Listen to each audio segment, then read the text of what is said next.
I guess the biggest thing you can look forward to is a greater excitement around all of our athletic events. We've put a special emphasis this year on the new students, trying to get them involved on campus, coming to all of our athletic events. And part of that was presenting them options to be involved with a group called the Osprey Nation, and that's our student Osprey Club group. We had a tremendous amount of success of getting the students involved. We had, at this point, it's 751 of the new students have joined the Osprey Nations Club, which is huge for us. What we're going to try to do is capture their enthusiasm, capture their spirit, create a school spirit, create an excitement and an enthusiasm around all of our events. So that's, to me, is the thing that you're going to see the biggest difference at. As far as our teams, I think you're going to see them compete at a higher level.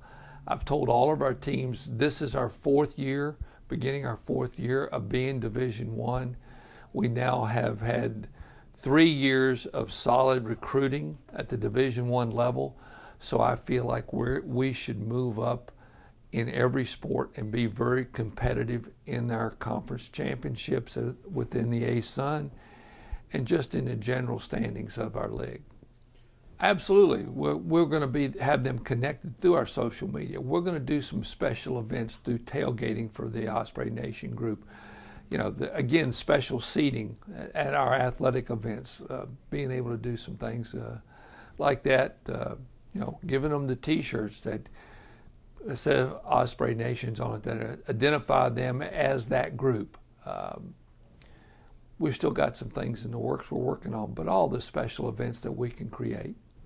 Well, that's a good part for us. Now, that affects not just the student body, but all of our people to be able to hear basketball and baseball on 1010XL because of its sports station, its popularity, its recognition, but it's got a huge signal. You know, no longer do we have to struggle to hear us if you get off campus. You can go into St. Johns County, you can go to the west side of town, you know, Orangeport, and various areas within an hour of Jacksonville and hear 1010XL.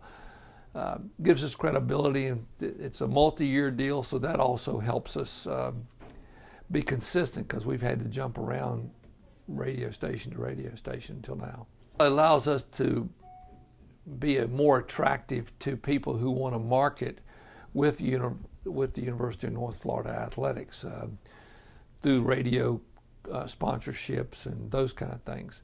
And that brings us to the other piece that you'll see now is, and I'm really excited about, is our marketing piece. If you go now out into the 3 Targets stores, we now have UNF apparel in Targets, and that's really special. I mean, that's something that we are trying to grow to where you not only can buy UNF athletic gear in the bookstore, but you can buy it in the St. John's Town Center. You can down at the Target off of Beach. You can buy it at the Regency area Target store. So that's given us a chance to upgrade our merchandise, and that's where we'll generate more money. Well, exposure, branding, it moves you to a different level. If we continue to play the schools we're playing, you know, we've got to ramp everything up. You know, I want to not only, baseball beats Florida when they were ranked #1 last year. That was a fun time. Playing Kansas State in overtime in basketball was a fun time also. You know, what I want to see is be able to see that in women's basketball, in softball, in men's and women's soccer. You know, we're continuing to grow in men's and women's tennis, and we're obviously really, really competitive in men's golf because we finished tied for Florida at 12th in the nation and could have very easily been in the top 4 in the country. There's a couple of shots have gone one way or the other. So, I mean, I'm hoping that all of our sports are going to move up. Our track and field cross-country teams are all going to step up. We compete at a national level. That's my goal. I want to compete for a conference championship, but the ultimate goal is to compete at the NCAA championship level. And I believe we can do that. I think this year and the next year where we're really going to be at our peak. We want to take the next step. We were 10 and 8 in the conference this past year. We had our first winning season. Hopefully we can win more games. I'd like to continue to grow and be more competitive with the BCS schools, and I want to win more games in the conference. I want to compete for a conference championship. I think we will. We'll be in preseason. I would think we'll be in the top 4 or higher. I don't know. You never know.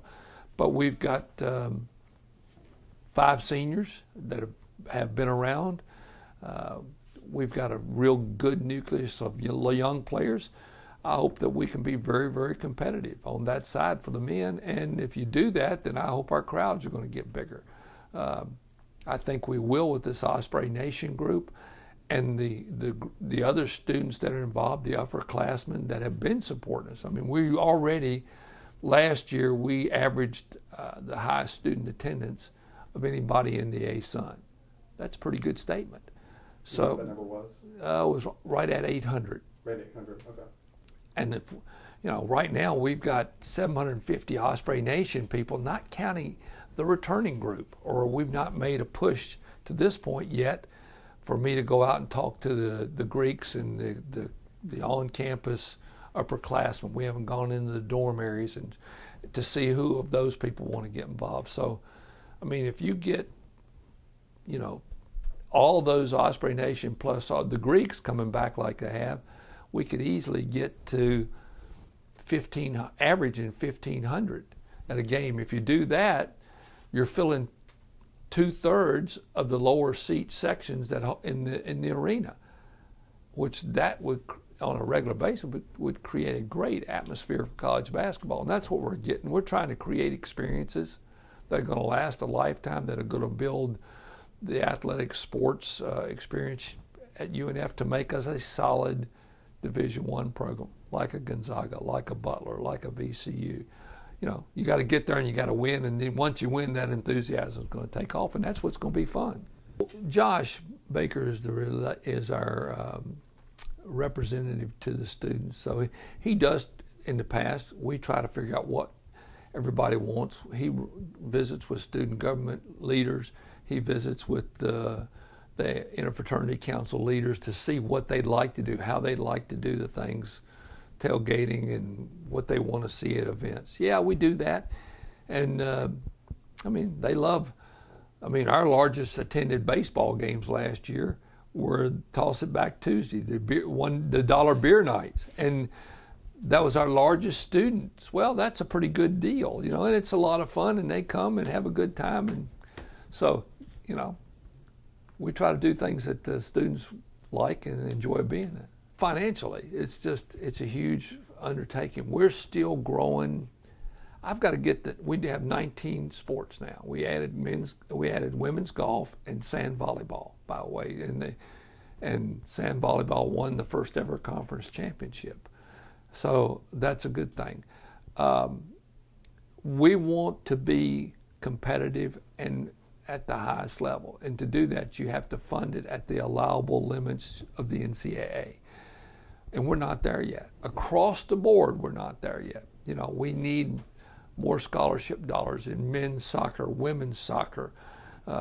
We're close in men's and women's tennis, but they're still short based on whatever. Same way with men's golf, softball. We are fully funded now as to the allowable scholarship limits in men's and women's basketball, volleyball, baseball. Still got a ways to go in swimming and I'm trying to think of the rest of our sports. I think in track and men's and women's track and field and cross country. We've got the best facility in the East, but yet we still don't have enough scholarship dollars because there. So those are things we want to get to first. And when you add football, you're adding 125. Well, you have squad list is 105. So you have male participants. Well, we have a Title IX issue with participation numbers. The ratio has to be comparative to your student body population, and ours is probably 56% women, 44% men. At least it was last year. So you have to maintain that same percentage. So if you added $3 or $4 million to have football, you would have to add the like number of participants in women's sports and like dollars. So you're talking about whatever you do football, you have to double it, and that's $8 million.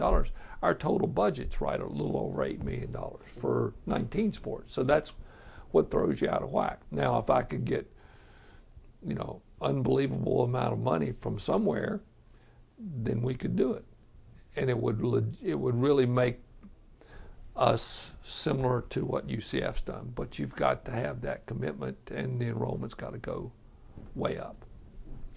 So that's really the answer.